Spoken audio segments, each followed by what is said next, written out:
ভারতের আধার কার্ডের অনুকরণে এবার ব্রিটেনেও চালু হচ্ছে এমন এক কার্ড, সচিত্র পরিচয়পত্র, যাকে নাম দেওয়া হয়েছে এবার বিট কার্ড।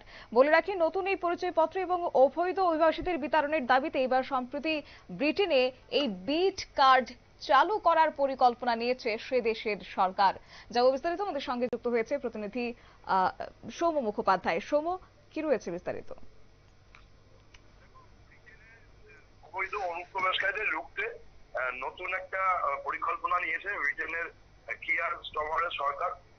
সম্প্রতি তিনি ভারতে এসেছেন এবং ভারতে এসে ইনফোসিসের সহ প্রতিষ্ঠাতা এবং ইউনিক আইডেন্টিফিকেশন অথরিটি অফ ইন্ডিয়ার চেয়ারম্যান নন্দন নীলেকান্তির সাথে বৈঠক করেন ব্রিটিশ প্রধানমন্ত্রী, এবং সেখানে থেকেই তিনি আধার কার্ড ও এই সংক্রান্ত বিভিন্ন তথ্য সংগ্রহ করেন। তারপরেই দেশে ফিরে গিয়ে তিনি সিদ্ধান্ত নিয়েছেন যে অবৈধ অনুপ্রবেশকারীদের রোকবার জন্য তিনি ইংল্যান্ডে ব্রিট কার্ড চালু করেন। কিন্তু এটা জানা যাচ্ছে যে পুরোপুরি এই জিনিসটা আধার কার্ডের মতো হবে না, এর নকশা আলাদা হবে এবং বায়োমেট্রিক তথ্য এটা ভারতীয় আধার কার্ডের ক্ষেত্রে থাকে, সেই তথ্য এক্ষেত্রে ব্যবহার করা হবে না। দেখো, স্টমার লেবার সরকার ব্রিটেনের ক্ষমতায় আসার পর থেকেই অবৈধ অনুপ্রবেশকারীদের দেশ ছাড়া পাওয়ার জন্য বিভিন্ন রকমের পরিকল্পনা নেওয়া হচ্ছে।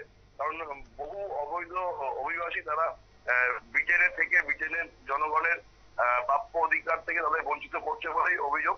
আর সেজন্যই এই ব্রিজ কার্ড তৈরি করার সিদ্ধান্ত নেওয়া হয়েছে। এই বিষয়ে ইতিমধ্যেই ভারত সরকারের কাছ থেকে তারা সাহায্য চেয়েছে। আধারের সম্বন্ধে প্রশংসা করেছে যে আধারে যেভাবে তথ্য সুরক্ষা সংক্রান্ত সমস্যা ঠেকানো হয়, সেই বিষয়গুলো কিভাবে করা হচ্ছে সেই বিষয়গুলো জানার চেষ্টা হচ্ছে, এবং কিভাবে নাগরিকদের পরিষেবা আধারের মাধ্যমে দেওয়া হচ্ছে সেই বিষয়টিও বিস্তারিত তারা ভারত সরকার থেকে জেনে গেছে। আর সেই অনুযায়ী তারা ব্রিজ কার্ড চালু করছে।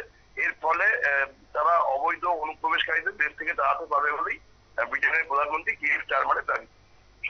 ধন্যবাদ।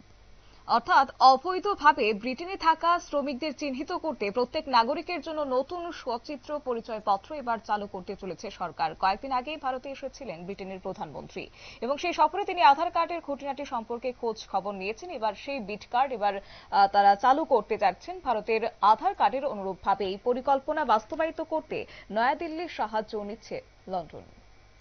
নিয়ে ছোট্ট একটি বিজ্ঞাপন বিরতির সঙ্গে থাকুন।